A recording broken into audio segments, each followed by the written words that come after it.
What up, peeps? We're live. Hey, hey, hey. All right, let me see if Jason's going to tune in. I just sent a message that we're live. Hope Jason gets to tune in. He is Mr. Quake Radio himself. Mr. Quake. Quake, and for those that don't know, Quake stands for King Without a Crown, every day with a K. Very cool. All right, let me share this out. I want everybody and their mother to tune in. Share, share, share.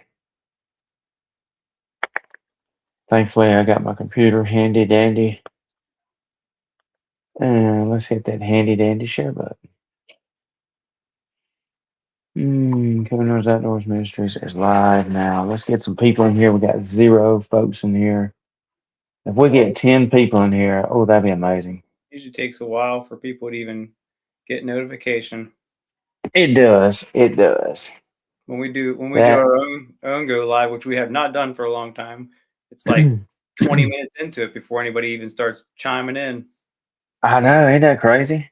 Like people need to get notified more. Which I'll say this: most people do not know there's features you can do to get notified. Like for instance, when they come in my live, whether they're on the phone or the computer, and they click the live, it'll be a button there somewhere that says get notifications for when they go live.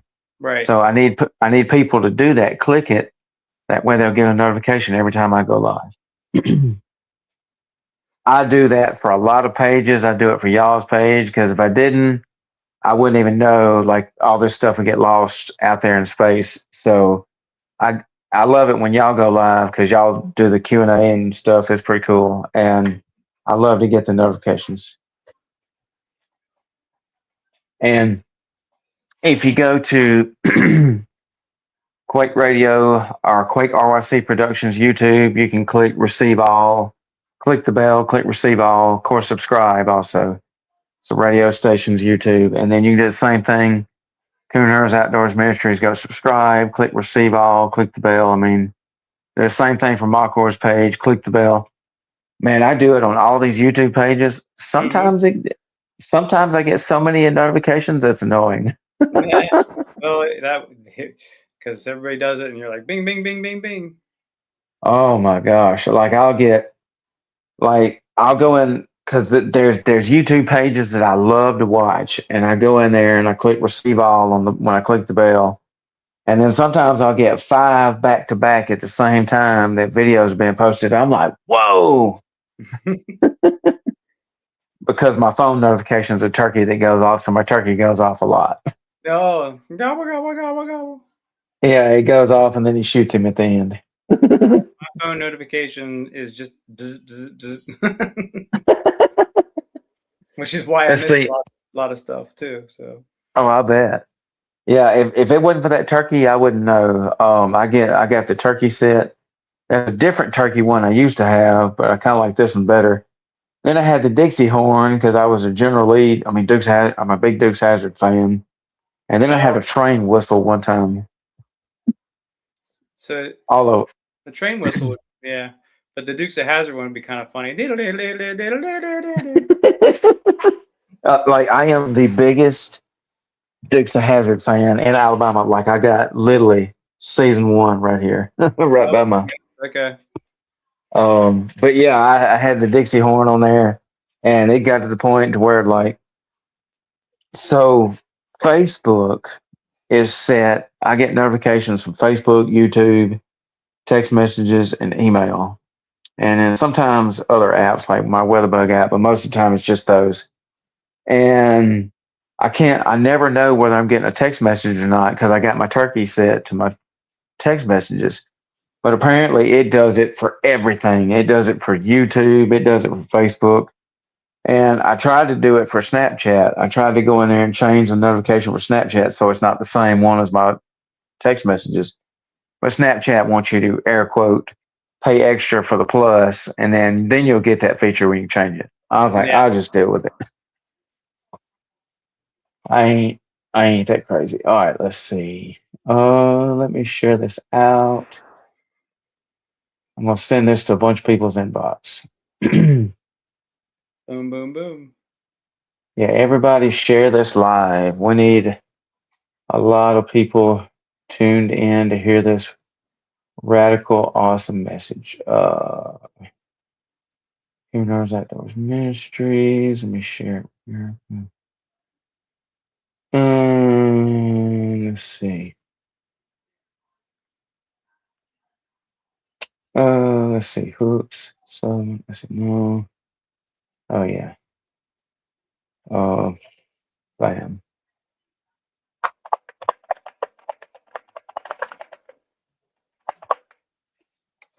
All right, now I gotta share this on my personal page. Bam. Whoa, I shared a lot of people. Okay.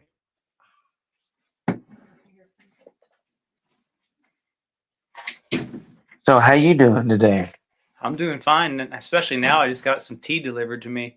I love tea. That Oh, was you like sweet tea? I like. Well, no, see, that's your problem. You're down in the South. You hear tea, and you're like, ooh, sweet tea. I love sweet tea. I don't. I I don't can't. even drink tea. You don't even drink tea. Oh, that's a shame. Uh-uh. How can you call yourself Southern? That's so weird. Yeah, it is weird, ain't it? No, I'm probably the only person in South Alabama that don't drink tea. probably then. Yeah, that's no. I drink. I'm English. I drink hot tea. So I do a couple cups a day because that keeps the doctor away. In my world. What up, Jaron? Hey, Jaron, you want to come in the box with us since Jeff can't come on? Tonight's topic is music. So you drink lots of tea. I drink a lot of hot teas. Yeah, I'm a tea connoisseur. But not as So, crazy as a tea person as the person we hung out with at the last festival. He he always tries to take care of us when we're there because he found out a while ago that we like tea. So he brings quite a collection of teas, and we sit around and we talk tea and life. So it's kind of fun. wow, that is awesome. Do you have tea and crumpets as the I would like to have tea and crumpets, but like I actually can't do crumpets whenever I'm singing because the crumpets will give me acid reflux. So Ooh. because the I've yeah never actually had crumpets, but I've always heard that's an English thing they do in England. It's like cookies, I guess. Isn't that what that is, or yeah biscuits? I guess I mean they can correct me on it. It'd be nice if somebody would log in and be like, oh no, no, I'm from England. This is not you are not correct about this. I would love for somebody to come correct us. That would be epic. That's when it gets crazy when people start correcting you. That's how you Oh get yeah. that's how you get traction. Have people sitting there arguing with you. Hey, Why that's why that's what. I think that's why Jeremy and I would normally just do crazy stuff on our go live, just because you just people want to interact and they want to be right. Everybody wants to be right. We live in a world where everybody is right. Erica, what's up, Erica? That's right, exactly. Everybody wants to prove they're right. Speaking of acid reflux, I have it, and Yeah, it sucks. it Yeah, it does. sucks bad. It does. I manage it with a lot of natural stuff, but yeah, water gets me too. Even so, I don't I know. take this. This is omeprazole, which is the off-brand of Prilosec. It's a little capsule. It's got white babies in it. Yeah, yeah, okay, Yeah, if yeah, it wasn't for that, I hate to hear about that, Erica. So y'all keep Erica in your prayers. Her uncle passed away. Wasn't but 61. He hmm. was in a construction accident at work. Wow. Um, I hate to hear that, Erica, but yeah, we're praying for you, Erica, and I think you'll enjoy this message tonight, Erica. But so it's been what year? Da, da, da. So I graduated high school with a guy named Dan Kenya, and his dad has always been a doctor up this way, and Gary Kenya, Dr. Kenya, and anyways. He did a procedure on me one time. Like I was at work one time, and I kid you not, my acid reflux was so bad. I used to drink milk, 2% milk, like it's going out of style because I love the taste of milk. Well, eventually, years later, I found out milk was flaring up my acid reflux pretty bad, so I had to stop drinking it. But like, I I was at work one day and I had the pressure washer in my hand and I was cleaning the wash bay. And I kid you not, it felt like somebody took a brand new fork that was made by a knife smith, and it was the most expensive, sharpest fork you could buy in the world, and was stabbing me in the throat. No, my. It was so bad to where I just literally was about to drop that pressure washer wand in my hand, and I just wanted to start crying. Hmm. And I just had to stop what I was doing, and it lasted for who knows how long. And finally, I went to Dr. Kenya about it, and he had to do surgery, and basically they stretched my esophagus, made it bigger, and I haven't had it that bad since, but I know it if I go several days without taking my tablet. If Hmm. I, but thankfully I haven't had it that bad in a long time, but it used to be. Yeah, I'm sure if I did milk, I'd have problems. I'd Oh, be I can imagine. And I love the taste of it. And I ain't gonna lie, I had to hate to quit. The only milk I drink now is low fat chocolate milk. low And fat chocolate milk, huh? yeah, I Chocolate. don't think I'll stop that. It's how you keep young, right? Drink Yeah, exactly. drink your chocolate milky every day. And if it wasn't for that, so I try to drink the ones with less sugar. And a lot of times when I come back from a race at night, I'll drink the ones with low sugar, and the sugar kind of helps keep me awake from falling asleep. So that's one reason I drink it, to keep from falling asleep. I used to have a thing for fudge sickles. They were kind of good, but now I don't even do those. Ooh, man. A lot of sugar. Lot of Yeah, sugar. that's, oh my God. Like, so I had to quit drinking soft drinks. Now, I have not stopped drinking root beer. Root beer is my favorite thing. I only drink them every few months, and I collect root beers from different brands. This is Bucking root beer, but like What? What kind of root beer is it? Where's it it's from? called it's called Bucking Jackson Hole Manufacturing. So is that from your area? No, it's not actually. This is actually from. So, have you ever heard of a store called Rocket Fizz? No.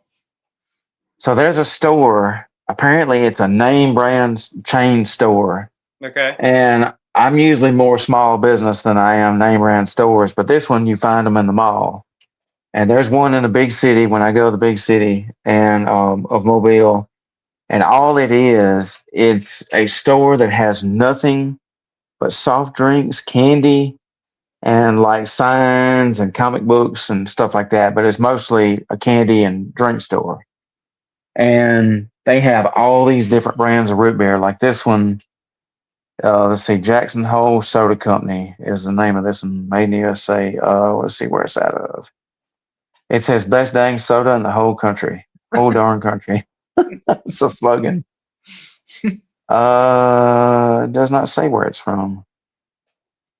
And then this one is some name brand, the original Fireman's Brew, and it's got a Fireman's logo on there. But if you Oh, like root beer, this place has every kind of root beer known to man. They have like oh, what's that drink? Cheer wine. You ever had cheer wine? I've had cheer wine. Yeah. Yep. Yeah, they sell cheer wine, all kind of novelty drinks and stuff. It's Okay. Okay. the only thing is this place is expensive. 2 bottles of root beer was like $7. That's But yeah, that's stupid. But they give you a card, and it says if you go in the next time you get 15% off. But my dumb self forgets to take the card, uh so they just rip me off every time I forget my card. huh. Gotta have the card. Yeah, gotta have the card they give me. All right, let me make sure that I got you tagged in this. Let's see. Okay, I just tagged a whole bunch of people. Just tagged. Excuse me. All right, so okay, deal. Let me do that. Let me go ahead and send that to you. You're welcome, Erica. All right, let me send you that link, Jaron. Jason was supposed to come on, or he said he was going to try to come on. Let's see, paste. All right, I just sent it to you, Jaron. Sent it to your messenger. So we'll have 2 lead singers in here for 2 bands. Do you Oh, know Jaron's band? I know the name. Which band is it though? Um, oh shoot, Epigone, Okay. Epigone. All right. So they're out of Texas. Texas. So Well, then they got to be big stuff because everything's big in Texas. Texas.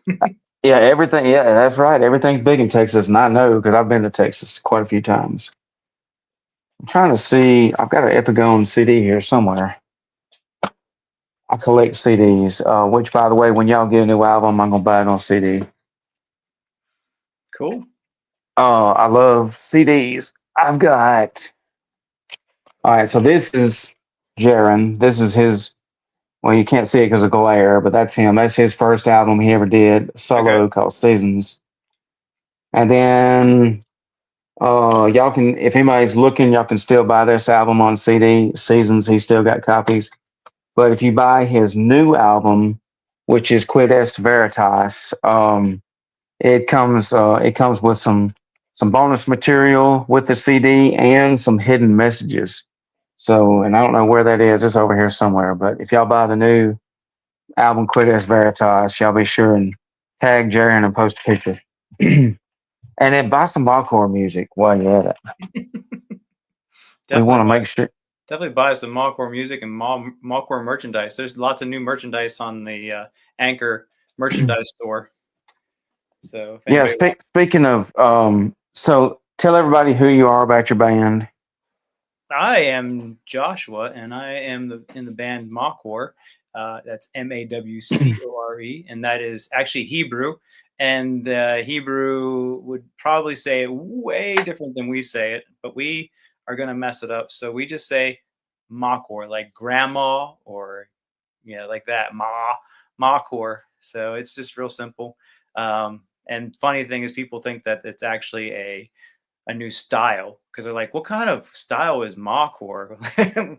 Well, I mean, we are our own style, of course. Like we have our own thing going for us, but Mawcore actually is wellspring in Hebrew. So you find it in the passage where Jesus is talking to the woman at the well, and he is telling her about water or life-giving water, and that life-giving water is him, and it's an always springing forth type of well. So, and that's the core that is, you know, Jesus.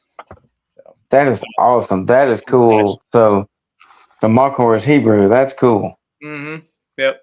It like I said, it's said definitely different in Hebrew. It's not said we have dumbed it down big time. You got to dumb it down to some of us folks because look, I mean, a lot of this stuff's got to be spoken redneck terms for me to get it. There's no way I could understand Hebrew. I just no. I If like we listening. have, I love if we, listening to it. I mean, they use some Aramaic. If you watch The Chosen, they throw in some Aramaic on there too. But for the most part, yes, I yeah. love The Chosen. So, what do y'all think about The Chosen? I'm personally a fan of kind of taking the scriptures and letting our imagination run a little wild. I mean, within reason, of course. But I like the liberties they've taken. I know that some people don't like the liberties they've taken, but I enjoy what has happened there. I think it's great. Now, I've had several people that are even in the Christian rock community tell me, "Oh, you better watch out because they line up with Dallas Jenkins, the creator."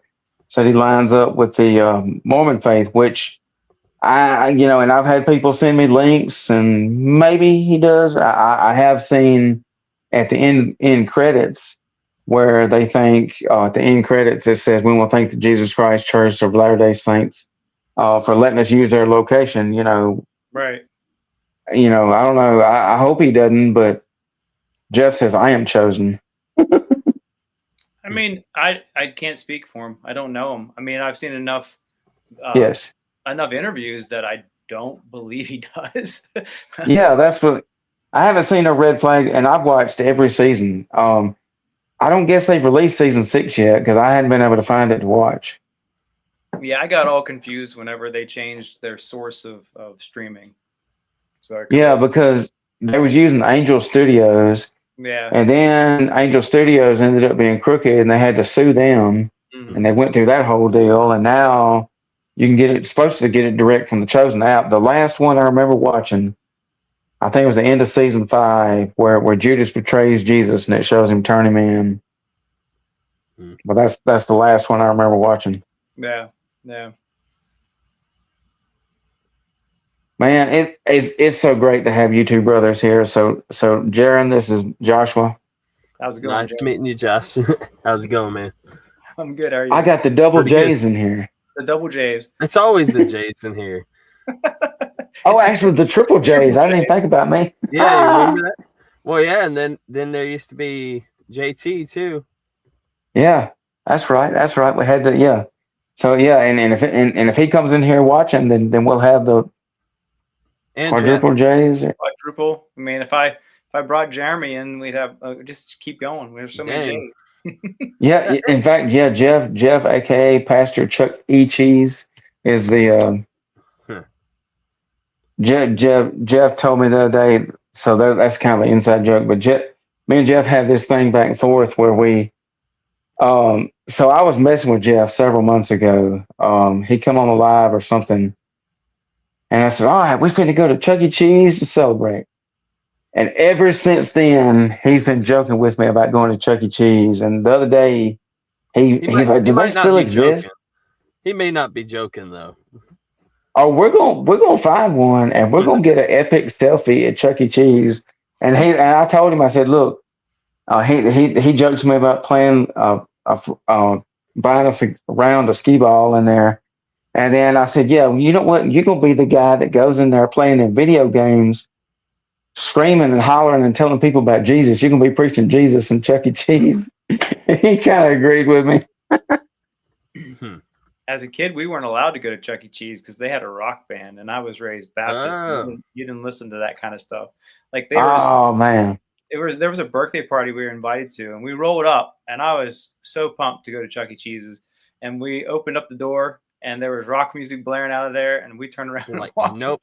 away. Yeah, I grew up Baptist, but not that restrictive. I mean, what was rock to us was contemporary music. Okay. Yeah. Oh, I grew up Baptist, but it was which I still am. But I like the Glory Road Quartet, the Revelators, and I listen to country music, but there wasn't no rock. But now, what up, JT? Oh yeah. Oh yep. All the J's are in here. We take after All the J's. We take after the big J. and Jeff was like the other day. He said you can just call me Evangelist Chuck E. Cheese. I said okay. Nah. There was a Christian rapper, I think, went by Chuck E. I can't remember what his whole thing was. It was back in the day. So that'd be fun. You tell Jeff. Actually, Jeff's in here. Jeff, that's a little cheesy. Dad jokes for days. And my dad tortured me with Bill Gaither. The Gaither vocal band. My Aunt Judy, she's 94. And my Aunt Judy watches some Bill Gaither. She loves the Gaither. Like, she watches the Gaithers on TV all the time. She knows all the band members. Oh, this guy is so-and-so. This guy is so-and-so.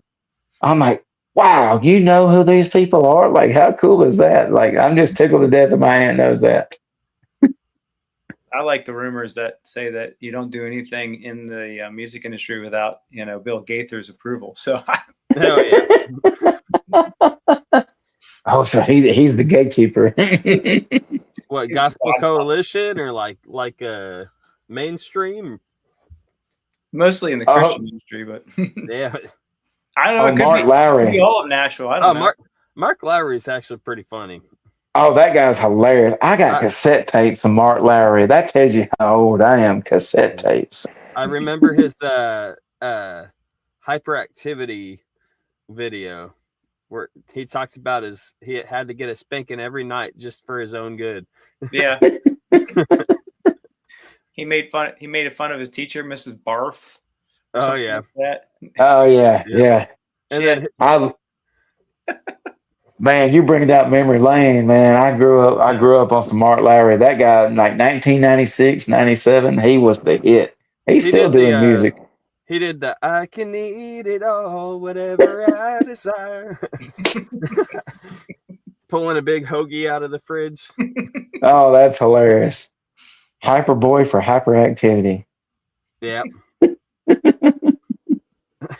So, all right. So I got this. I got this cool topic. So I'm glad I got two lead singers of two awesome bands. By the way, if y'all don't buy their merch, there's something wrong with you. You got to buy some CDs and merch from both these guys. They're my brothers, and I'm gonna be super excited when I finally get to see both of y'all's bands in concert and meet y'all. So I told you the where to- you can get on a plane and come hang out with me. oh look, tell them while we got that on the subject. Tell them about that festival. Tell them how awesome it is. The Uprise Festival in Shippensburg. I mean, it's worth the trip. I'm trying to get a couple people to come from different states to come hang out with me during the festival. So, but yeah, we're playing at Uprise in a couple weeks. Actually, it's not too far from now. So look at Jeff. He got the Epigon CDs today. Yeah, he got. What's that, man? There's things popping up in the corner there. So that's how you're seeing stuff. Okay. Yeah, I got. Yeah, I kind of highlight it. So yeah, JT, I can drive your clothes right down the road. JT can be there. He's been there. JT and I have hung out at the festival. So nice. Oh, Pillar, dude! I would nerd out. I'm gonna nerd out just meeting any band up there, really. But Pillar, I think Pillar's playing main stage. Originally, I thought they were going to be playing the rock because they have a rock stage at Uprise. So they have a stage that's dedicated to just rock, and then they have the main stage and they have a hip hop stage. So they divided up, and then they added another stage this year. So they have 4 stages, and they have 4 different things going on all at the same time, plus food and games and all kinds of stuff. It's a pretty happening place. How many bands this year? Between the 2 days, I bet they've packed in. There's probably no less than 30 bands a day, so there's probably like 60 artists or more. Cool. Wow. So where do y'all go on? Like, what stage are y'all on? The rock stage? Yeah, we'll be on the rock stage because that's where else would they be? Right. Yeah. I mean, that's the cool stage. Main stage if they want to give us the main stage, but we're not really main stage yet. So I don't know. They sound like it. They sound pretty good to me. Just saying. Yeah. So Uprise Festival is basically it's a really large Christian music festival for 2 days. It is. It's a 2-day large. Last year was 3 days, but that was their anniversary. But this year is just back to 2 days, and they cram in all kinds of stuff in 2 days.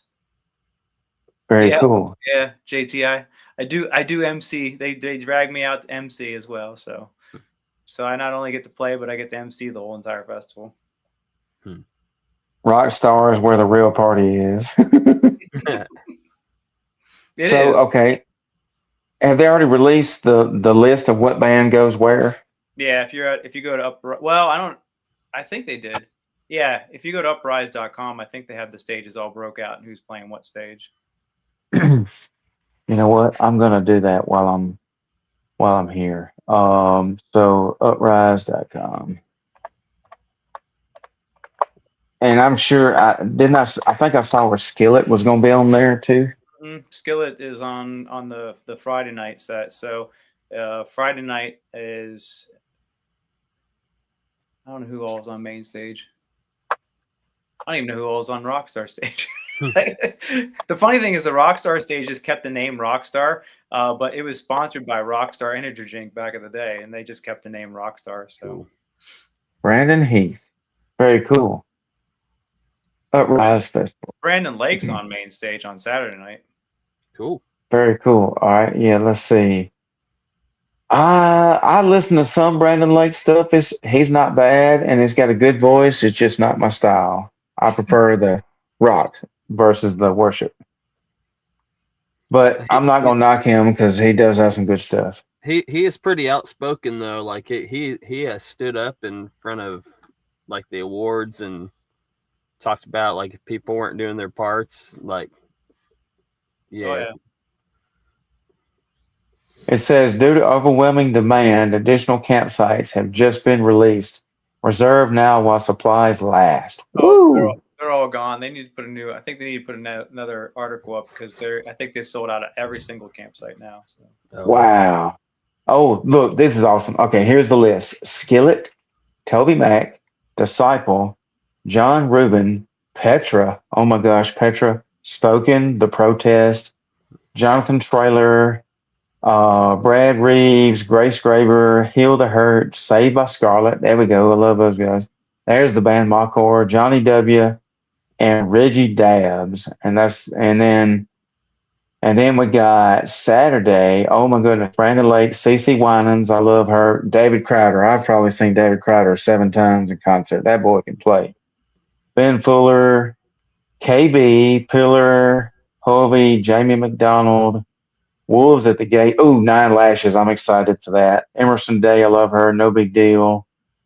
Let's see. Convictions, Bloodlines, War of Ages, Honor and Glory, which is Disciples Worship Band. Yeah. Miles Minnick, 1K Few, Lost and Found, Anna Key. Let's see. Key John Boone, Cat Resemblance. Those guys are great. Tommy Zuko. To Speak of Wolves, I've never heard of them. Scout and the Saints, Gabe Von Oven, and Reggie Dabbs once again. We just played with Scout and the Saints at Life Fest, and they are top-notch musicians. Like awesome. They'll be main stage in a day, pretty much. So really, wow. Are they? How have they been out a while, or I haven't heard. I don't know. I hadn't heard about them until like this year, and we got to meet them and hang out with them and play with them at Life Fest, and they're I knew right away they were all session players because I walked up to them like, you guys play session stuff, don't you? They're like, yeah. I'm like, yeah, you can tell. You're definitely really good. They're in the pocket, huh? Yeah, they're straight up. Like there's no denying it. They are tight. Wow. I'm a big fan of a good bit of these bands on here. There's like 3 or 4 I didn't know, but like I'm a huge fan of oh shoot, my mind went blank. Did the song End of Me. I ran away. Oh shoot. Anyways, you know what? That's not. What's the name of that group? I saw them in concert years ago. End of Me. Let me look right here. Ashes Remain. Yes. Yeah. Yes. Ashes Remain. So I saw them years ago when I first met Rhett Walker. I'm a huge Rhett Walker fan, by the way. But Ashes Remain. When I saw them, you just know I've been to lots and lots and lots of concerts over the years. And you just know when a band loves what they're doing by when you watch the movement on stage, when you see how they play, how they react. Their drummer, I don't remember his name, saved my life. But when he's playing the drums, and you can see it on their music videos, especially their live videos on their YouTube, when he has a GoPro camera tied to his drum set. When their drummer's playing the drums, his tongue's hanging out. He's just grinning like a possum. He's just having a good time. That lets you know when you love what you're doing. When you're not just sitting there going, "Yeah, I'm getting paid," and then that's it. You know. That's how I sing. I just stand there. I'm pretty stoic, so like the stage presence thing. Like I love what I do, but the stage presence thing is not like first nature to me at all. Like I feel awkward. No, I'm the opposite. It's weird because being raised a fundamental Baptist, and not having rock and roll, I was grabbing the hairbrush and singing in front of my mirror when I was like 5 years old. See, I'll do that. It's the public thing. I don't. Yeah, as soon as I was allowed to be in front of public, though, like my dad wouldn't let me. He used to play acoustic guitar and sing in front of people, and I just pushed and made him let me do it. So I don't know. I kind of thrive on being in front of people. I'm a weirdo. Yeah, that's awesome, man. I tell you what, I used to be one of those people that I've always been a behind the scenes person when I help with stuff. And one of my spiritual gifts, I took the spiritual gifts test several years ago in Brother Lauren Robinson's class that he used to do up here. He used to be the Clark Baptist Association director up here for all the Baptist churches in Clark County. And he did this class called Momentum, and it was college age and older. And I never really fit in with a lot of people in my church because I was always there was really nobody my age, so I fit in with his class, and so we did the spiritual gifts test one night. I think I've done it one other time since then. But my spiritual gift is helping people, and I love serving. I don't brag. I'm not a bragging person, but like I've always been a behind the scenes person. But then over the years, I felt the Lord mold me and shape me to what I am now. Now I've got this podcast. I'm on 128 episodes, which is amazing. And now I have no problem. Like if the spotlight's on me, I'm like, okay, let's roll. But like used to, no, I would not be a spotlight person whatsoever. And I don't really look for it now, but if it shows up, I'm like, okay, Transformers roll out, just. So I don't know how good I would be at singing. Well, actually, I know how good I would be at singing. I don't have a singing voice, but if I ever finally figure out how to write a Christian rap song, I can do that, but I can't sing. There's people who write some beats for you. You can throw down some beats. You just got to find somebody who's willing to throw some beats for you.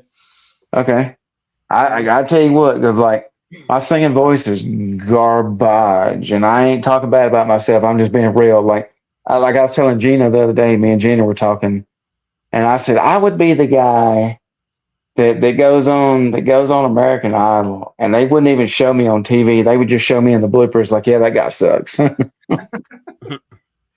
I'm just being real. They put them on there just so they can have that content, and so you would have made it just fine, at least to a certain point.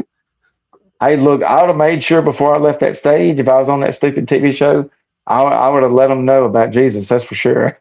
Yeah. Like that'd have been my whole goal going there because I know I wouldn't do good. But like, here you go, bro, and hand them a witnessing track. So while we're on this topic, music. So I thought about this. So I listen to a lot of music. I don't really listen to mainstream music because I think most of it's garbage. I'll listen to mainstream country music. I still listen to country rap. I still listen to a little bit of bluegrass and southern rock. But the majority of the music I listen to besides country is Christian rock and Christian rap. And I do throw in some Christian worship, especially if it's like really upbeat. And so, or a really good message. And so we play all kinds of music on the station. There's a few bands that we play on the station that's not Christian, but the song is with a Christian band or it's a Christian song. Like for instance, y'all ever listen to Social Distortion? No. Social Distortion is one of the oldest punk rock bands out there. That's probably why I've heard them, but I've never listened to them. These guys are legends. They've been doing punk rock music since 1978. And Jason plays their song. They have a song called I Was Wrong. And it wasn't until 1996 when that song I Was Wrong came out. It went number one in the country out of all rock music. But it took them that long, and to this day they just released a brand new album. And they're not a Christian band by no means, but they had two songs that we play that are Christian, got a good message. So we play them, and then we don't play songs with cuss words in it because I don't jihad with cuss words. And there's another song. So Saliva just did a song with Trevor McNeven, the lead singer of Thousand Foot Crutch. Have y'all heard it? Yeah, I haven't heard it, but I haven't heard it yet. I heard about it. Yeah, you need to watch it. Watch the video. It's called Cope. It's an anti-suicide song. It's a song about being depressed and nobody listens to you and your life's about to end. And so the original lead singer for Saliva, Josie Scott, left the band to start a Christian rock band called the Josie Scott Band years ago. And I've seen him resurface recently with a whole bunch of stuff against them. But anyways, the new lead singer just released that song with Trevor McNeven. And I said, man, that's cool. A Christian band doing a song with this guy. Cause I never saw him, I never saw that happening, in other words. And it's a really good song. I'll have to play it before the end of the show, but the video is powerful, and it's cool that he got Trevor on the song because it's a great message about anti-suicide. But music can hit you where you're at, like whether it's a And I look at more Christian music hits you where you're at than mainstream music. Sometimes you'll have a mainstream song hit you where it's at, like that one, for instance. But a lot of times, a lot of that mainstream music is just garbage with no message. That's one reason I gravitate towards Christian music, because it has a huge message. And I'm like the new song Mawcore just released, not the machine. So tell us about that one. Yeah, not your machine. I mean, Yeah, that's it. Yeah. that's a anti establishment. No, not really. It's Kind of up the lane of Thursday, huh? You ever hear Thursday? They're like super political. I I have not. don't know if I have or not. Okay. I'm surprised I haven't. kind of punkish, rockish. Anyways, about you, man. We're all just hanging out. I mean, not your machine is just so I don't ever like to tell really what the inspiration is behind a song, because it hits everybody differently. And some people are probably going to listen to Not Your Machine and think that it is anti-robots or anti-AI or something like that, because it could have that lean, but it was not. The lyrics were written a long time ago. It was actually more when I was looking around and just seeing how church as a whole, the organized church and the organized situation, instead of building people up, they were controlling people. I mean, you look at fallen leaders. You got a lot of pastors from like the 70s and 80s who would create these cult followings, and they would control people. They would control them, and they would do nothing for them. They would take their money, and they would just like tell them how they were supposed to live their lives, and didn't let them do their things. And that's not what God's called us to be. God's given us a unique abilities. We're all creative. We have things that God wants us to do. And like, it was just kind of like, that's kind of the song is just about not being controlled by people's negativity, by people's desires to make us into something that we're not. Because God didn't do that. He called us to follow him in our unique way. So that's really what that is kind of about, I guess. Hey, that's awesome. And speaking of AI, I'm anti-AI everything, so I don't mind if anybody hates AI in here.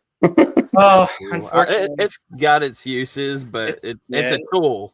We're not stopping it. Right. It might stop us sometime. Yeah. Hey, I wish I could stop it, but I can't. I'm just being real. I think it's definitely the beginning of the end. I mean, when I was a kid, I was trying to figure out how in the world the actual Antichrist, because the spirit of Antichrist is here already, but I was trying to figure out how the actual Antichrist was going to be able to control the world, because you're looking at all the world, you're like, we don't even know how to talk to people. But now we have translators, we have and AI is going to do all this stuff. It's going to, you got the meta stuff. Meta stuff's going to be able to report back to the government everything you do. So we're moving rapidly towards a one world government. And so it's definitely the beginning of the end. Oh, and look, I don't use Chat GPT. I hate it. And I seen yesterday where the CEO of OpenAI admitted that Chat GPT hacked their competitor's AI platform and took some information from them. Like, that is scary. Why are people okay with this and defending it? I don't know, but that's another topic for another day. But I mean, it could be the topic for today. I don't know. What is the topic? Hey, that's fine. That's fine to me. I don't care. I mean, it's related to music, so. Is it a music topic today? What's the topic? Yeah, music. So basically, music where music hits you where you're at when you need it most. Yeah. And I'm not gonna lie. I think that I mean, you say you like a lot of Christian stuff, but I do spend a lot of time in mainstream music, because I find a lot of inspiration there. I find a lot of because I'm not gonna say it. I'm trying not to say it in a way that defends the devil, but the devil he's the original worship musician. leader. Yeah.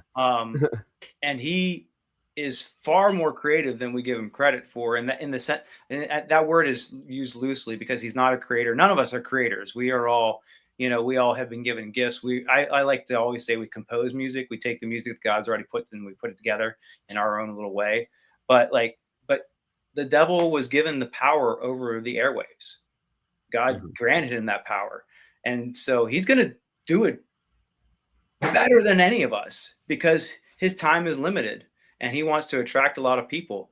And so that just, in my opinion, that's another, that's the original AI. The devil's like the original AI. We're competing against him, and we should be trying to be on the, the forefront of it. We should be taking what's out there and making it better, or making it, usable for the kingdom. Yes. Yeah.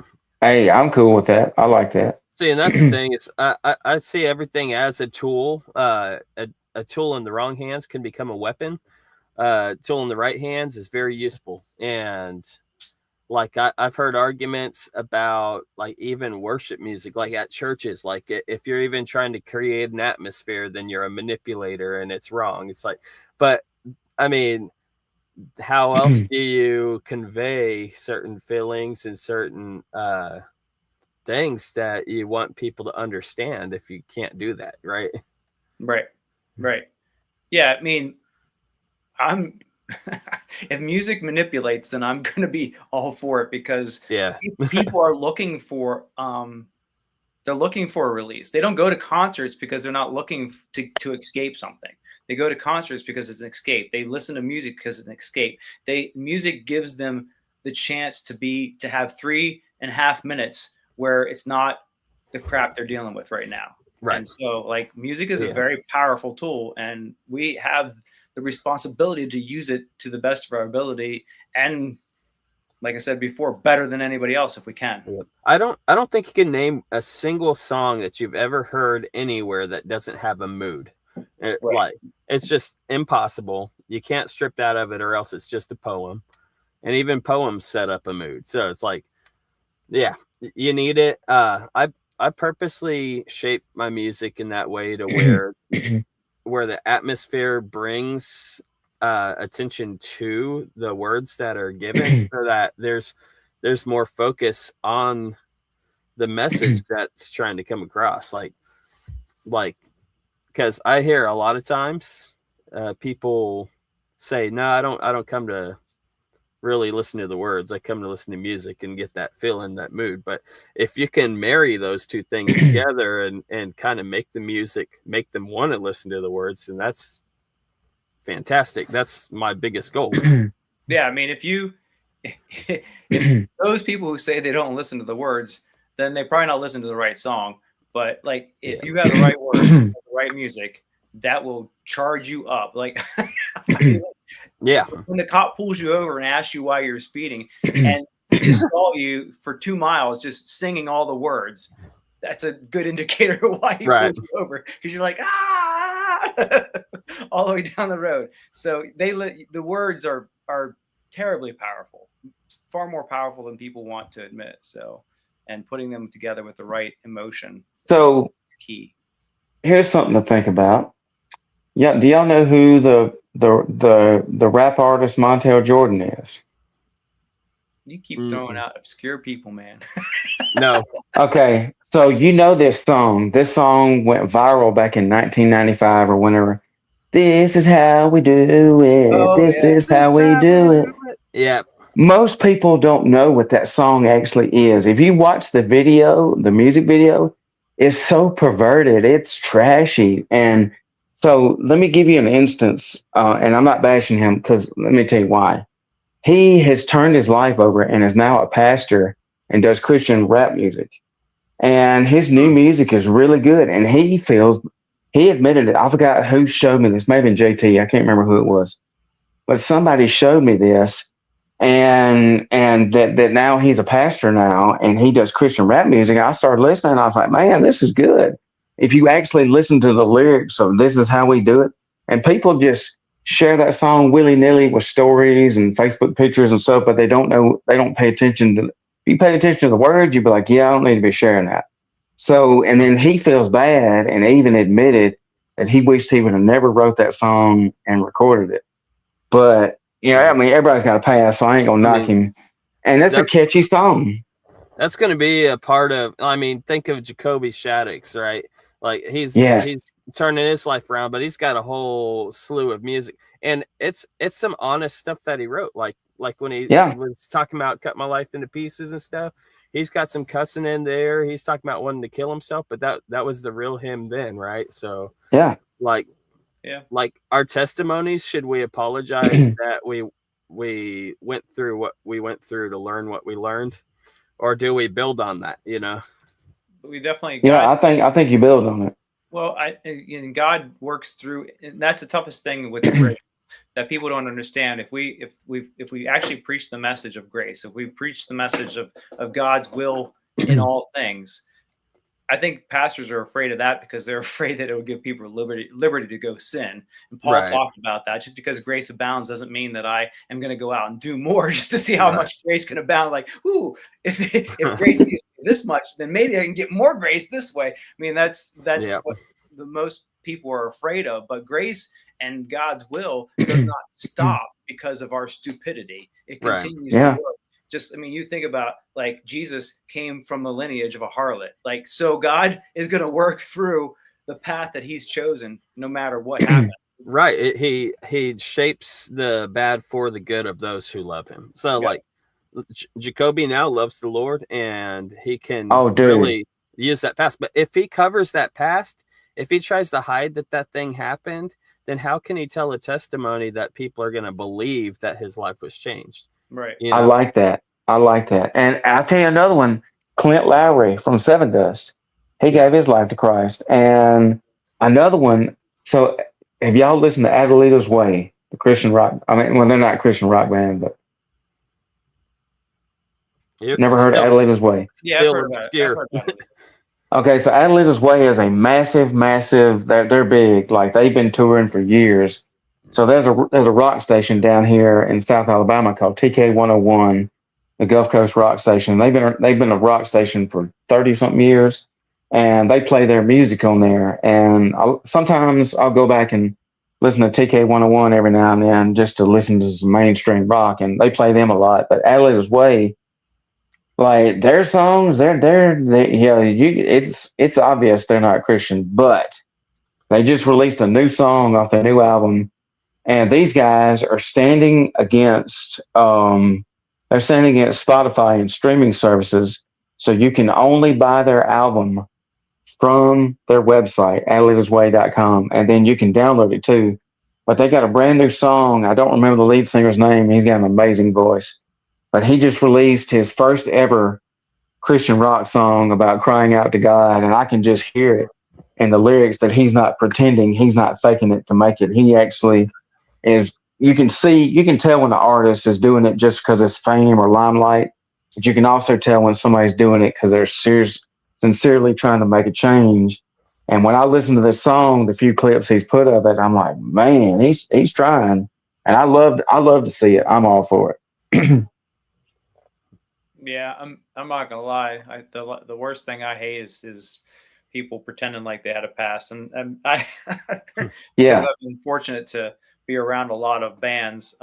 There are a few in the Christian industry that have been a while, and they don't have a past, but they will give a fake testimony from the stage, and you're like, dude, like, no. Okay, yeah, that would be a form of manipulation that is not okay. Yeah. I'm definitely not gonna name drop. I never do, because people are blessed by those bands, and so, like, but yeah, it is comical when you're like, dude, that is not, like, I was with this one band, and they literally said that they had went to jail. They have never in their life. I'm like, oh, you've run out of stories, so now you're gonna start making up stories about going to jail. Holy cow. like they go to a show and they're that, yeah, bro, you remember that one time we got thrown in a hooscow? Like, no, you didn't. I was there that night. In what life? Yeah, what life? Yeah. All right. Yeah. So now I'm going to play Not Your Machine. And this is look, I'm just going to go ahead and be real. This song's so fire, call the fire department. So you better make sure you got them on speed dial. A lot of fire trucks. All right, here we go. This is it. I love this song. I jam this song every day since I downloaded it.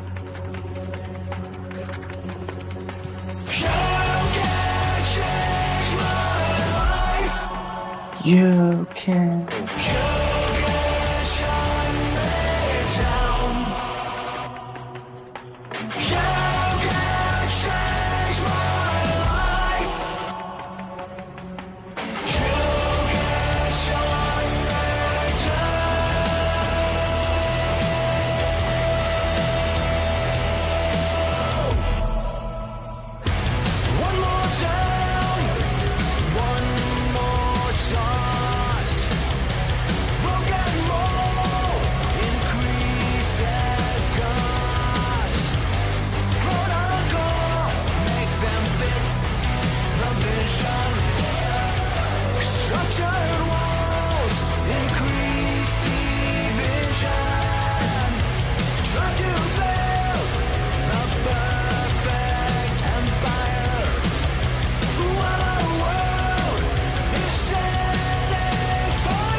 Whoa.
All right, so let me tell you what that deserves. That deserves a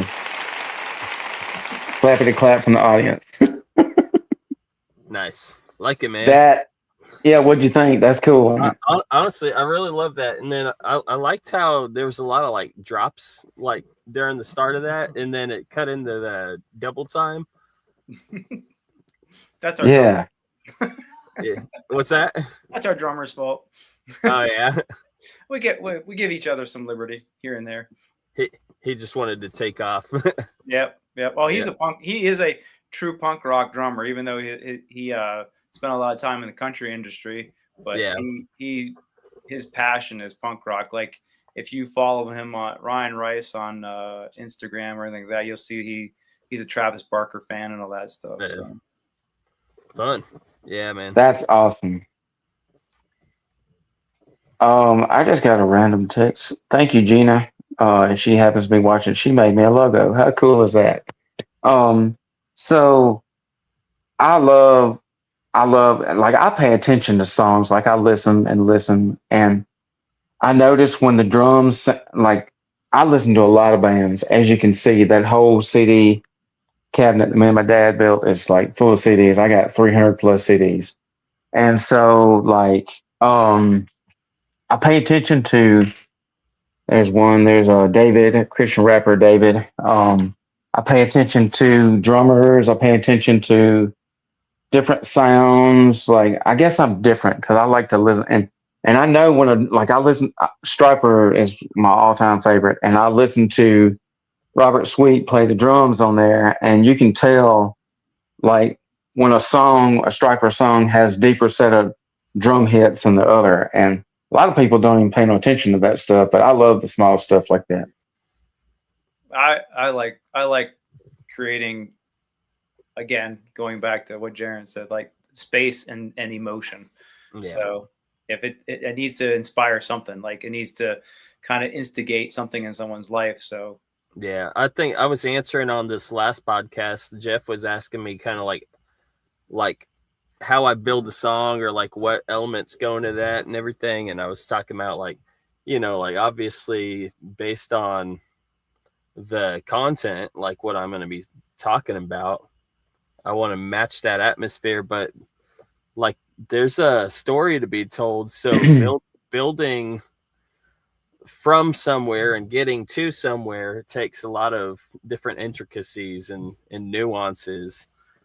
Yeah, and you want to take somebody along with that experience and kind of make them feel it. So it's definitely difficult because we only get 3.5 minutes. Right.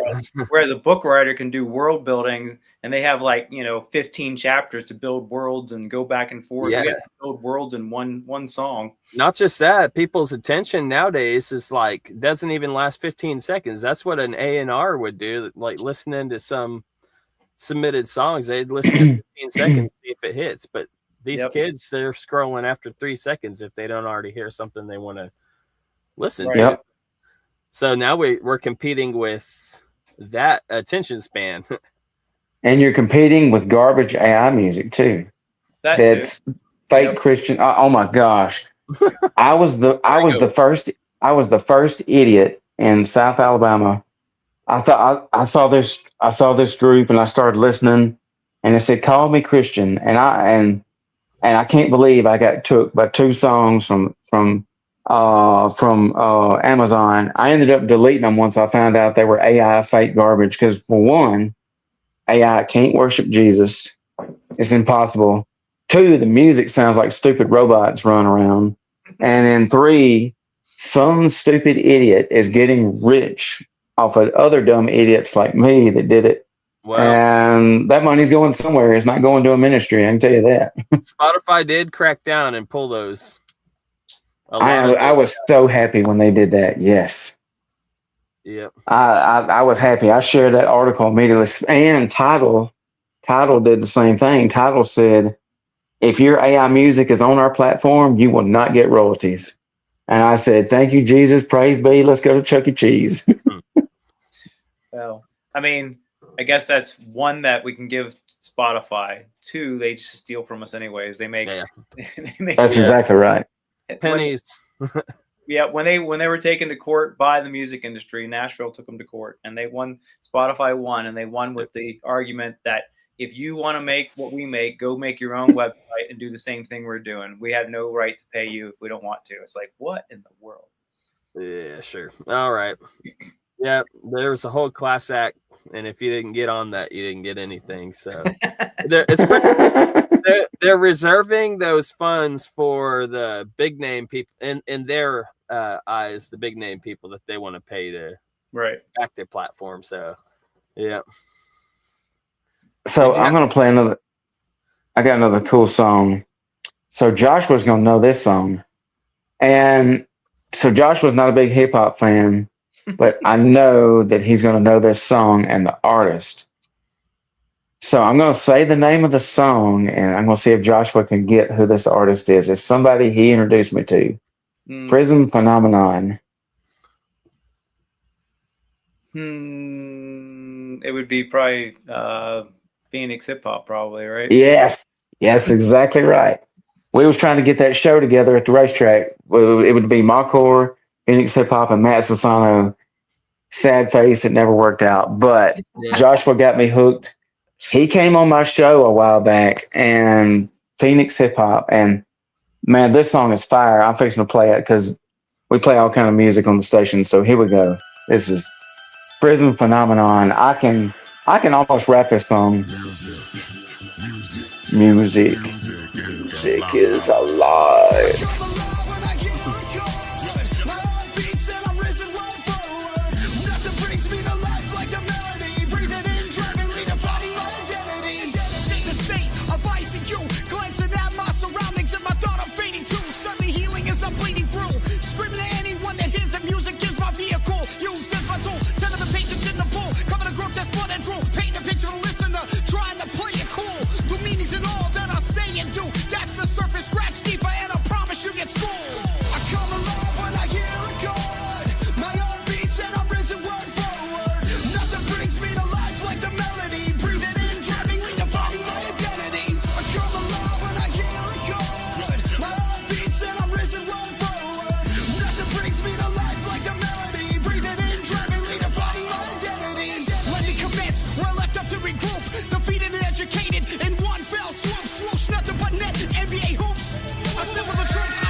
With the prison word forward, life like the melody.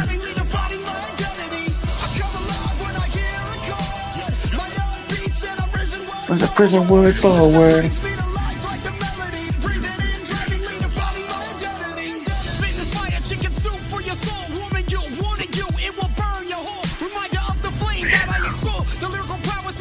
Spit bars. No internet trolls.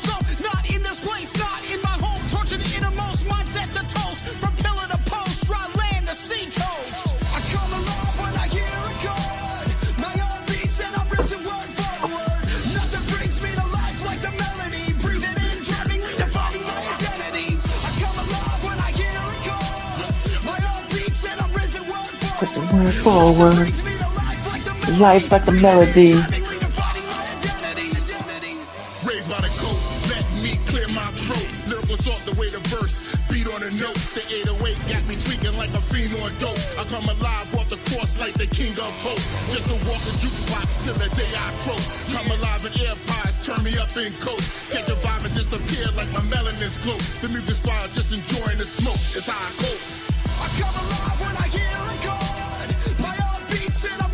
When the prison word forward, life like a melody. Come alive and here it comes.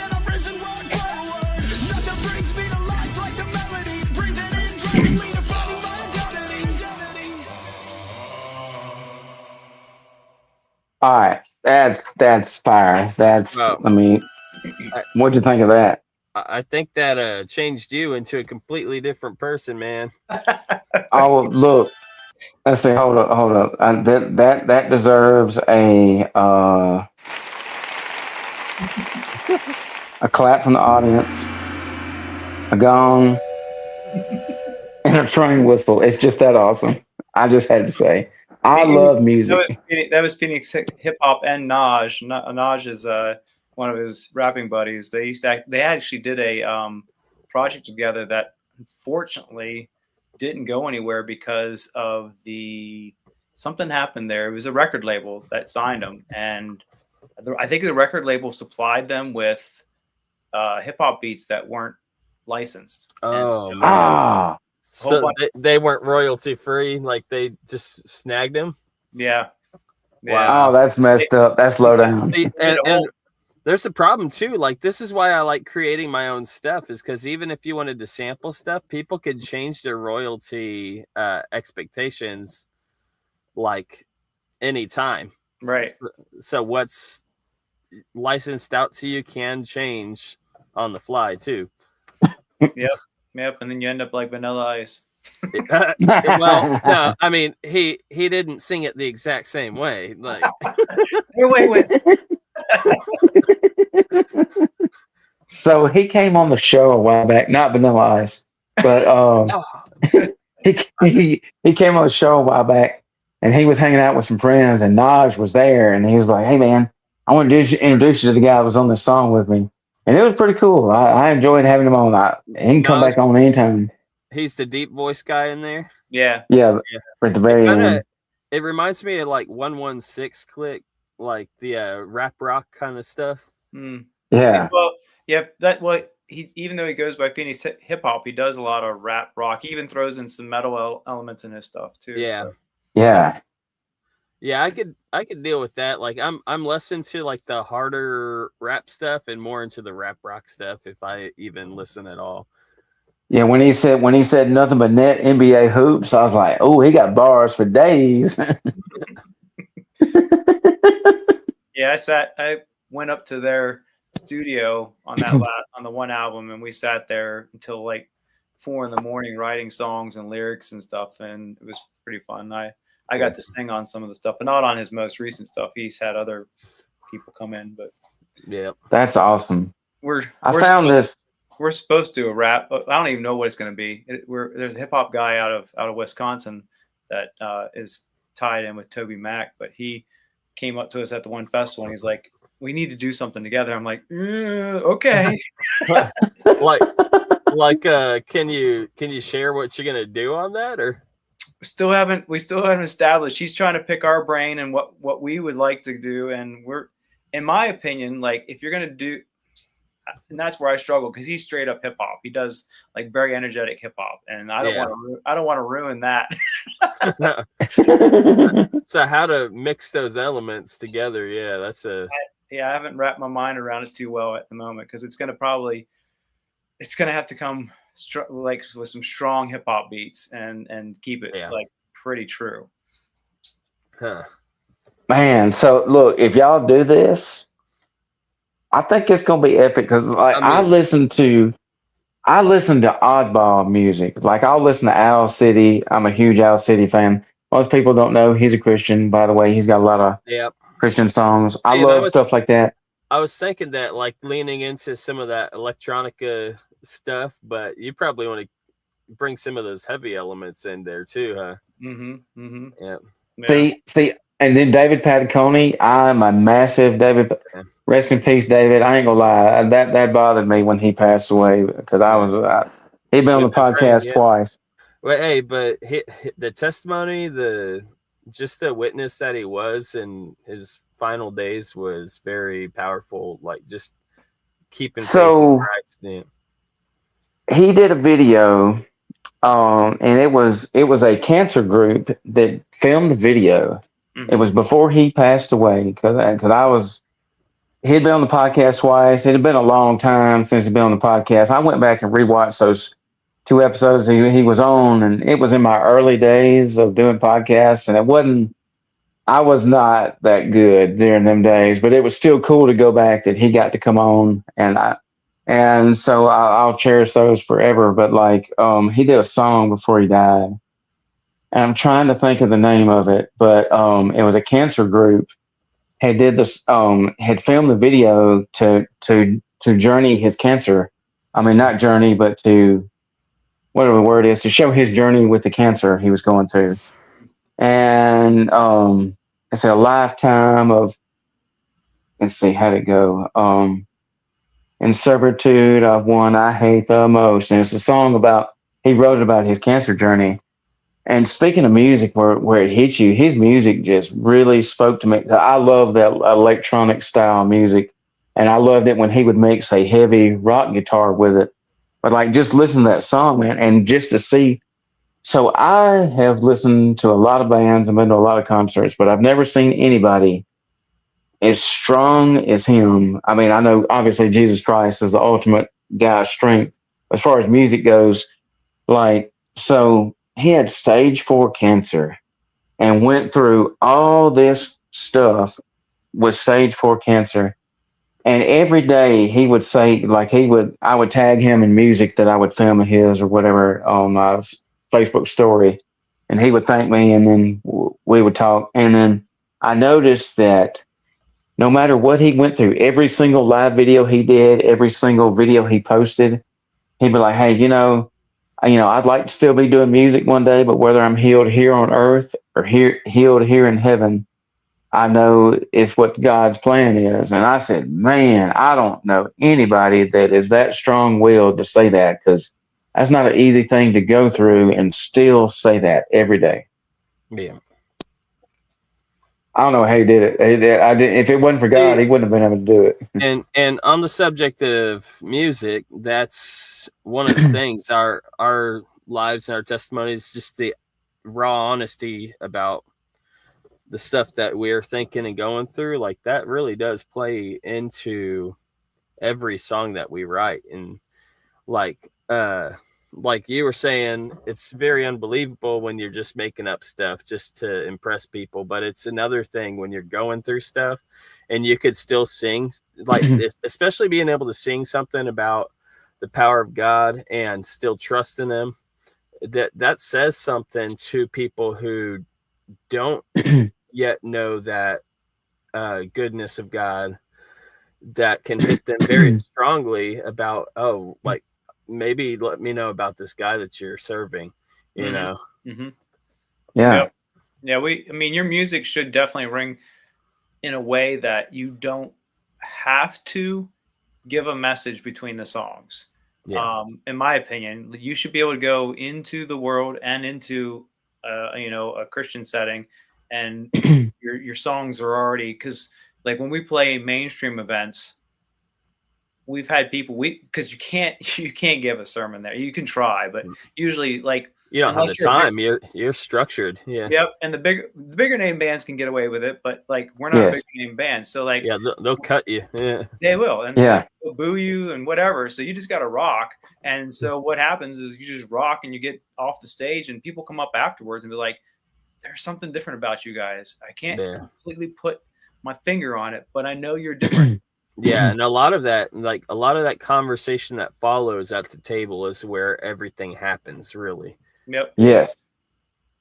And speaking of like bigger name bands that do that, like Brad Arnold, the lead singer of Three Doors Down, he just passed away of cancer. Yeah. But he was one of those I was a huge Three Doors Down fan, still am. And he would always, like, my brother Blake went to go see Creed and Three Doors Down in concert when they did the cruise, and so of course Scott Stapp's a big Christian. And I don't know about Miles Kennedy, the lead singer of Alter Bridge, which is basically what's left of Creed. I don't know about Miles Kennedy. I don't know what his faith is, but I know Scott Stapp loves Jesus. Well, like, I don't know. Like, in the past, I used to think they were both one and the same until I got schooled. Yeah. yeah. And so, like, Blake was telling me the story. He was trying to buy tickets for the Creed cruise about 2 years ago, I think it was, when they got back together for the first time in 10 years or however long it's been. And so every time so many people was buying tickets left and right that he couldn't even get his card to go through. And finally, somebody canceled their ticket, and he was the very last one to get a ticket to that cruise. Well, he sent me videos of Scott Stapp just preaching Jesus during the Creed concert, and then Brad Arnold was the same way. He didn't mind any of the Three Doors Down fans knowing about Jesus, and he let them know it. And like, those guys are bold. I think it's awesome they can do that. But like he said, that they're bigger name bands, they can do that. Your smaller bands, you just can't do that, because then they're like, oh, we don't want to, but it's Creed, it's okay. Yeah, when it's your thing, right? Yeah. Sometimes you can slip it in. Well, it's funny you say Brad Arnold, because I just listened to a podcast, because he was on a podcast by Pastor Alan Jackson, pastor of World Outreach Church in Murfreesboro, Tennessee. And Brad actually started going to that church when they moved to Murfreesboro. And of course, Alan Jackson got to know him, but it was because of one of Alan Jackson's messages that Brad started sharing his testimony, because Alan Jackson had basically preached a message on like you need to share your walk with Christ in all aspects of your life. And Brad had like some situation going on where he actually withheld money from an offering plate, and because he said that God told him like to give that money in your wallet, put that money in your wallet in the offering plate. And Brad's like, but I might need some of it, so I'm going to keep some of it back. And Brad was in a situation later on where he said like, he's God, I need your help in this situation. And God's like, I'll help you, but do you remember that time you didn't put all the money in? Yeah. Conviction. And Brad's like, yeah, why? He goes, well, I'll help you in this situation, but I need you to go all in for me from this day forward. And Brad, he determined to go all in from that day forward. And he really only had about a year and a half of going all in before he was gone and in the presence of the Lord. So amazing. That's enough. I'm glad you shared that. It's powerful. Yeah. Like on the last podcast, we were talking about ministry, and like there was a song that you had played about the light, you know, and I kind of read that verse that was talking about, don't hide your light under the bushel. You're a city situated on a hill. Like if you do that, then you're just keeping that from going out to others and providing light for them. So yep, we only, I mean, as musicians, we only have, going back to the time frame, we only have a three minute block, and if we're lucky, they'll listen to all 3 minutes of it. So we got to capture them in the first 15 seconds. If we can't do that, then we've lost them completely. So yep, that's where I believe strongly Christian music, the power of any, and once again, talking about last podcast, the power of any ministry is the Holy Spirit. There is no ministry without him. You can't imagine, you can't make up stories, you can't do all this stuff and hope that you're having anything that is God blessed, unless he is the originator of all that comes out of you. Yep, definitely. I found this verse here. So this is Colossians chapter 3, and I'm going to read verse 16 and 17.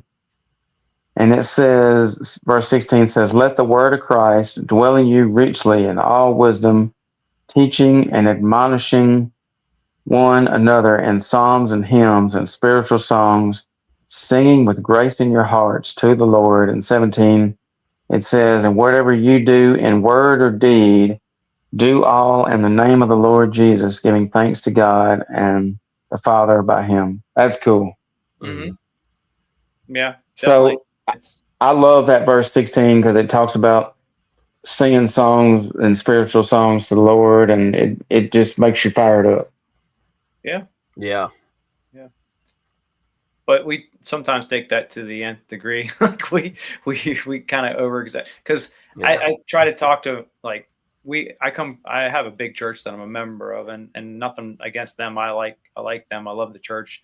But sometimes I think that they get confused that the world wants to hear worship music all the time, and the world doesn't. So, exactly. And the thing is, thematically, my music is always going to come from a perspective of my faith, or like how that sheds light on my situation. But I'm not always going to say Jesus. I'm not always going to say Bible verses, things like that. But you're going to, like, if you even pay any attention to that stuff, you're going to be able to pick that out of my music. I'm not necessarily sitting here trying to be a religious band. I'm just trying to be a follower of Christ and let my life be an example to others. Love it. Yeah, I actually get more thrill out of strong church-going people ask me, well, does your message have anything to do with Jesus? I'm like, then yes. Have you listened to it? Like, because lots of times they shut it off because the music is too heavy and they don't even give it a chance. They're like, I'm confused by it. And you must not actually read the scriptures, because every one of my, like the War Cry album that was out last, every single song is something from the Bible. Like you've got the story of Gideon, you've got the story of David, you've got every song is a story of one Bible hero after another. And somebody asked me, like, do you even have anything that is Christian? Yeah, it's like their brains fritz out on a sound and then they can't even hear what's happening. So exactly. but that's why we stay true to ourselves, though, because my music's not for them. Right. Yeah, and that's exactly it. I'd had a conversation with a worship pastor that I kind of co-pastored with, like did co-leadership with, and the thought that he had was that you got to be doing what all these other churches are doing when it comes to the music, like play what they play, sing what they sing, do it how they do it, get the lighting. And I'm like trying to remind him, we're in this community and there's a community over there that might be more geared towards elderly people who are passing, and there might be a community over there that's more military. Like you gotta be sensitive to the needs of your community and your congregation. At the same time, you got to be understanding, like, what is your genre, style of music, the demographics that are listening to that, and how are we going to gear like our message, not cater our message, but how are we going to gear our message towards reaching who is in our sphere of influence. Right. Yeah, I think that rings more true in the younger generation. Because I work with youth in a youth group, and I've often fought with the leadership in the youth area because they want to play before the kids come in, and while the kids are there, they want to play just like tons of worship music. Yeah, and I'm like, none of these kids are leaving this place and rocking out to worship music. None of them. They're getting in and they're listening to trash rap. They're listening to like hard. Yes. They're not listening to worship music. And so I don't know why we think we need to throw this down their throat. Yeah, I mean, they want to show up, get in the room, and dance to something, like pretty much. Like, oh my goodness, like I've seen event, like usually when a church, and I'm not bashing any church, and I don't want none of my peeps to think I am, but there's so many times when just this is just an example, and I don't want nobody to go run and tell so and so I said this, but I'm just gonna be real with you. When you do a worship rally or a youth rally or whatever, let's just use that as an example. And like I listen to worship music, like my friend Tyler Pridgeon is the drummer for the band One Step Closer. They're an amazing worship band. I love those guys, and he's a close friend of mine. But when it comes to like let's just say youth rallies, most youth rallies, they tend to want to have the bands that play the same exact song that's heard 15 million times on K-Love. And I'm not knocking nobody, but man, that's like nails on a chalkboard. Just, and like, that's why I think you need to throw it different. Have some rock music in there. It's okay to do songs. In other words, I always tell people, get out of your bubble. There's other music than what's going K-Love. Yeah, that's why there's Quake Radio, and I don't know. I just wish that people would think differently and think this is not bad music. It's still praising Jesus. Yeah, it's kind of like the red or blue carpet conversation, Yeah. So I'm gonna play this song here. This is Quid Es Veritas by Jaron's band Epigon. So y'all tell us what you think. Oh wait. Okay, never mind. This is By Your Blood, but that's okay. We'll play that one? All right. Yeah, that's fine. Yeah, we'll play that. We're still gonna rock out. We sin so willfully. We do the things we hate and wish we did what we were meant to. We need accountability. Someone to stand beside and keep us from the things that make us fall.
every chain and rescued me. Your love of grace has filled my heart with love.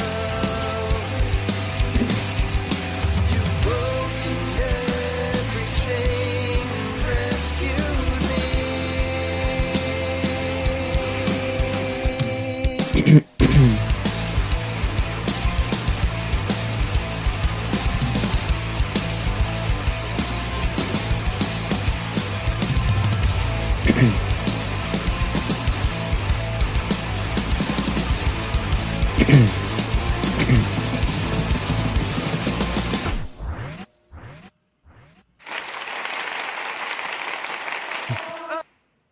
So what you think of that? I'm trying to figure out who it reminds me of. It reminds me of. It's like There's a reference in there. Did you catch the reference? to who it's to like like- what would, The Are You Ready? okay. It's like Oh, that's wrestling. the corn WWE. dog. Oh yeah, that definitely had a corn. Oh, feel. yeah. That Are You Ready was like a corn thing, but Yeah. like the guitar tones and stuff like that remind me. Oh, I want to say like some Bleach, like the band Bleach. I think. Oh yeah, Yeah. nice. I'll take it. Yeah. Well, Very cool. They're making a comeback. They're doing their. Yeah, I think a lot of the bands from like the early 2000s and 90s, they went Yeah. home and raised their kids, and now their kids are old enough that they can go back on the road and do stuff. I love setting my guitars in that high mid range, like pushing the distortion a bit. Yeah. Like, yeah, I feel like that sits in a good spot for me. I usually listen to Chevelle and stuff like that. Okay. Oh, Chevelle, yeah, those guys are. So look, this is what I think. I think it'd be cool if one day y'all two bands did a collab together, did one epic We rock want song. me to collab with everybody, and everybody collab with everybody. I don't have time in my life to do collabs with everybody. Yeah, if I think of collabs, I'm like, it has to be like The perfect. no offense, but yeah, it's like that thing. I was just thinking about a collab and who I would ask for something because I wanted this like pure tone, like female voice. And there was this girl that I had met in Phoenix, Arizona when I like went to the Dubliner like after a friend's wedding, and we happened to show up on a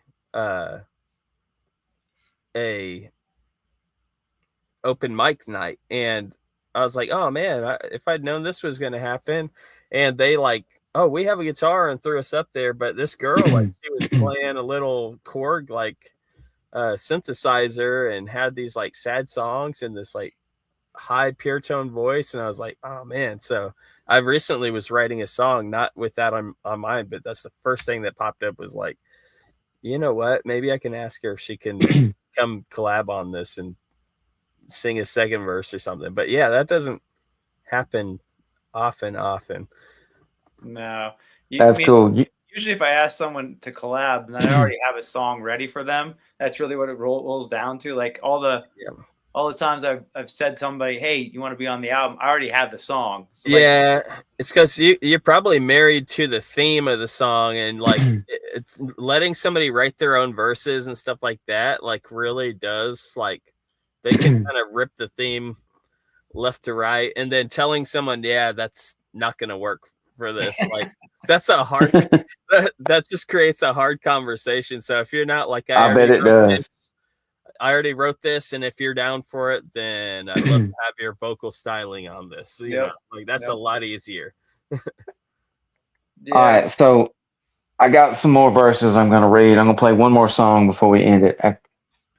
Thankful for Gina's quick response, sending me some verses. So, all right, this is cool. So she sent me this, and I'm going to read all these verses. And one of them was directly great one to music. So I told her my topic was music. So let's see. This is Ephesians 5:15 through 21. It says, see then that ye walk circumspectly, not as fools, but as wise, redeeming the time, because the days are evil. Wherefore be ye not unwise, but understanding what the will of the Lord is. And then let's see, what was that? Wait, where did I send that? And then through 21. Okay, what the Lord is. And be not drunk with wine, wherein is excess, but be filled with the Spirit, speaking to yourselves in psalms and hymns and spiritual songs, singing and making melody in your heart to the Lord, giving thanks always for all the things unto God and the Father in the name of our Lord Jesus Christ, submitting yourselves one another to another, the fear of God. I love that. That's cool. So what that tell you there? Yeah, we're definitely supposed to be singing for sure. Yep. That's the nail on the head. You can't do it more simple than that. Well, when I hear this submitting ourselves one to another, and how we're supposed to be encouraging each other through song and all that stuff, like I see sometimes even in the Christian field of music ministry, this competitiveness, and fortunately, but it's just human nature and the sin that comes along with that we gotta see others as more esteemed than ourselves, like, and give room for that. So it's when we're thinking of in terms of music, the different stylizations that we have, the ways of our perspectives and where we're coming from, and just being able to share a stage for the common goal of uplifting Christ and sharing that message to the world is not competitive at all. It's the same goal in mind. Yeah, I mean, I posted a post a long time ago because I looked up the amount of bands that are out there, and I really don't remember the number right now. But there are a lot of undocumented undocumented bands, but there's a lot of bands that aren't accounted for. But there's like billions of bands in the world, or something like millions, and there's 8 billion people in the world. I think there's plenty of people to go around for the music that's out there. So like yes, like it's not it's something for everybody. You're right. You're supposed to be writing from your heart, and I think that's what Scripture is saying. Like we're supposed to be doing this from our heart. It's out of our heart. Even though the heart is corrupt above all things, but if we allow the Lord to invade our heart, He gives us a new heart. He takes out the heart of stone and gives us the heart of flesh, which is awesome. Yeah, actually, that's a title track on one of our albums is "Heart of Stone." Okay. Yeah. Yeah. I love it. Once we get that heart of flesh, then we can actually be able to, out of that new heart, we can actually glorify God in a better way. But it shouldn't really matter, because my music's not your music, and my music's going to touch someone that your music's not, and vice versa. Like it's just how it's going to be. And I am not, if I go after the follows, then I'm sometimes, I mean, there's probably a lot of people that follow us that have never even listened to our music, which is hilarious. So yeah, that's crazy to think that. All right, so I got another. I'm gonna read this last verse here, then I'm gonna play a song. All right, so this is we're in Psalms here, and this was the last one she sent me, and I'm glad she found this. Let's see, Psalms chapter. All right, this is Psalms 27, 4 through 6. It says, "One thing I have desired of the Lord, that will I seek after, that I may dwell in the house of the Lord all the days of my life, to behold the beauty of the Lord, and to inquire in his temple. For in time of trouble he shall hide me in his pavilion, in a secret of his tabernacle shall he hide me. He shall set me up upon a rock, and now shall mine head be lifted up above mine enemies round about. Therefore will I offer in his tabernacle sacrifices of joy.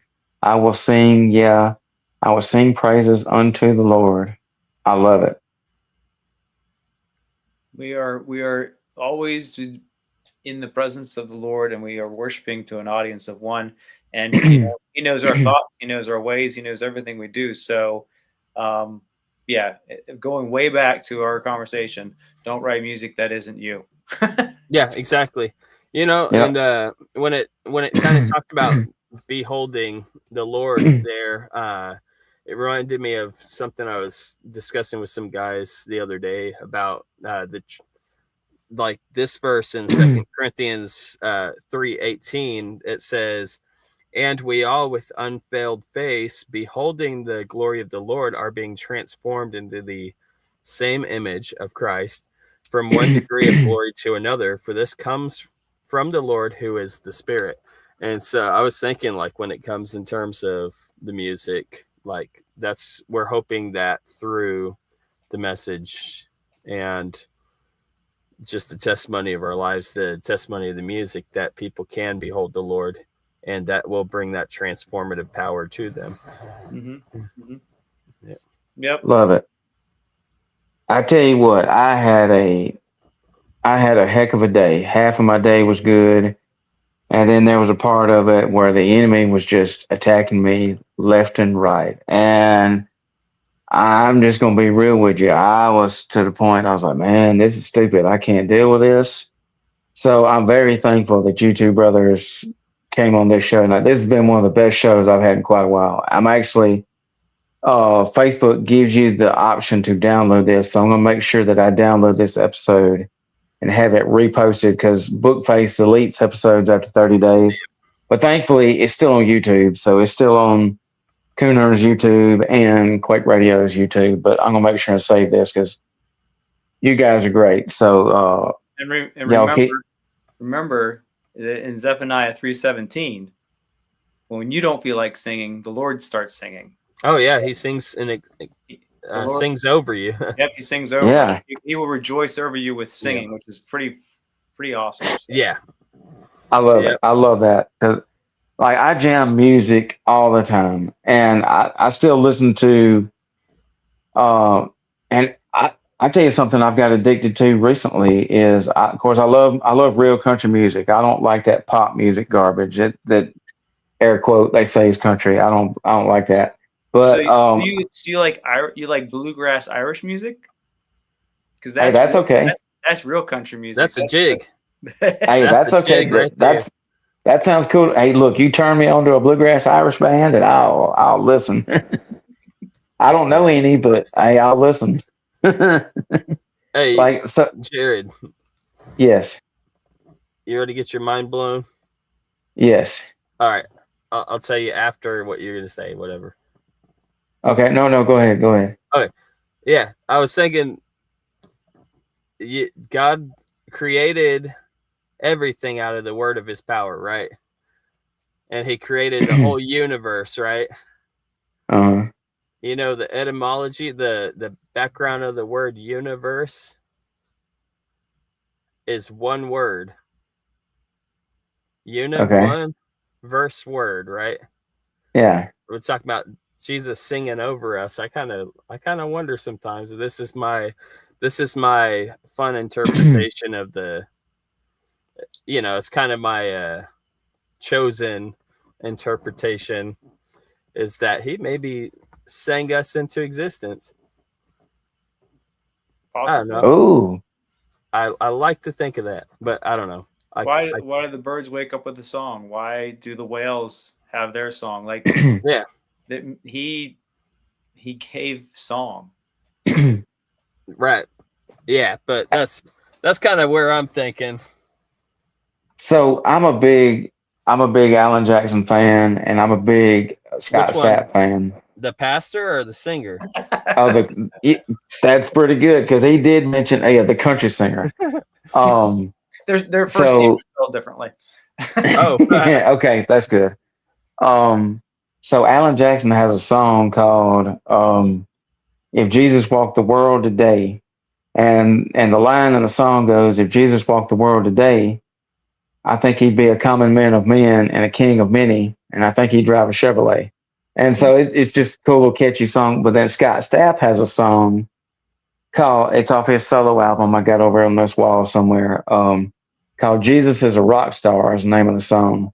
And Scott Stapp just sings. He believes that Jesus was just this rock star that walked on there. And hey, there's nothing wrong with that because we got two rock stars in here. So I believe Jesus, like he said, I never thought about that till he said that about Jesus sang us into existence. I don't know. I hope you see Jesus in us. So yeah.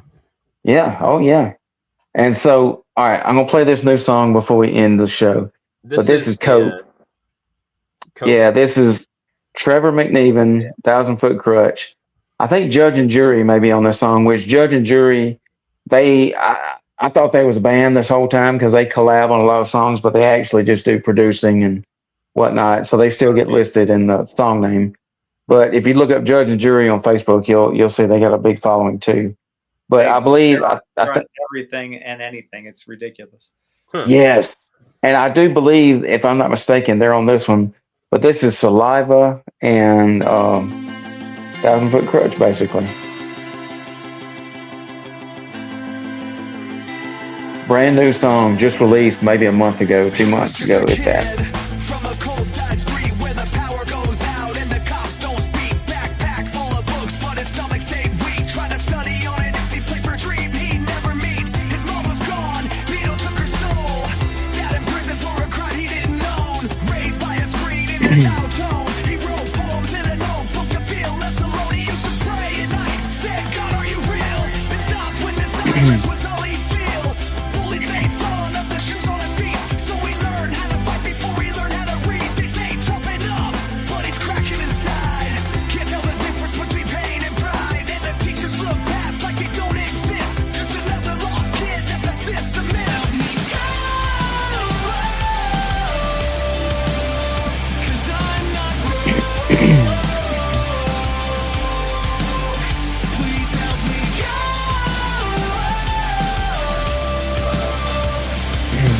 I'm all out of hope, so help me cope. She was 16, wore long sleeves in July to cover up the scars that she swore were lies. Daddy's little girl with the shattered smile, living like a ghost in her own profile. Posting selfies like she's doing fine, but the comments hit harder than real life. She said love ain't real, it's just pain in disguise. So she started popping pills just to close her eyes. No one saw it coming, no red flags. Cause the world moved fast and nobody asked. The door still cracked when she left at last. A journal of dreams now buried in the past. Now we're all flies home, in an empty room. And the silence hits harder than a sonic boom. Cause I'm not broke. Please help me go.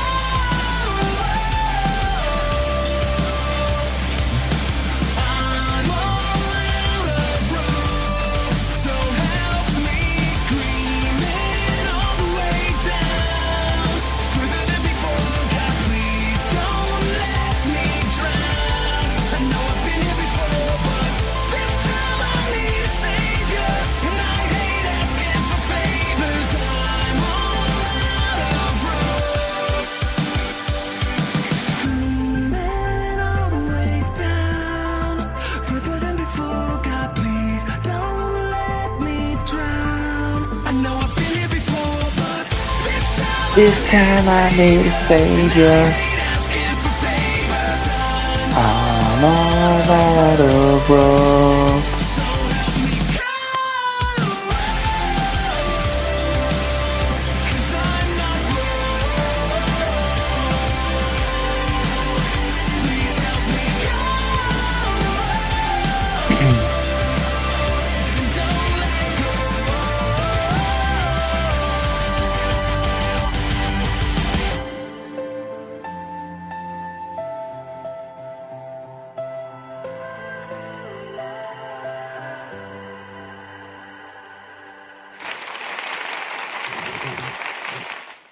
So what y'all think of that? It was good.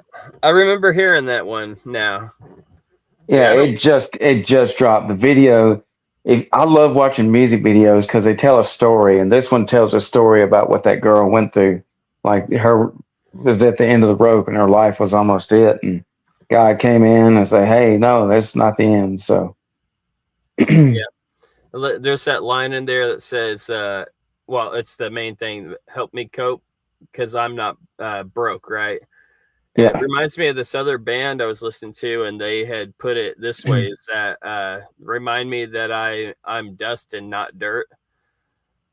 Oh, Yeah, kind of like we were made from the dust of the ground, but that doesn't mean that I'm this disgusting, dirty person.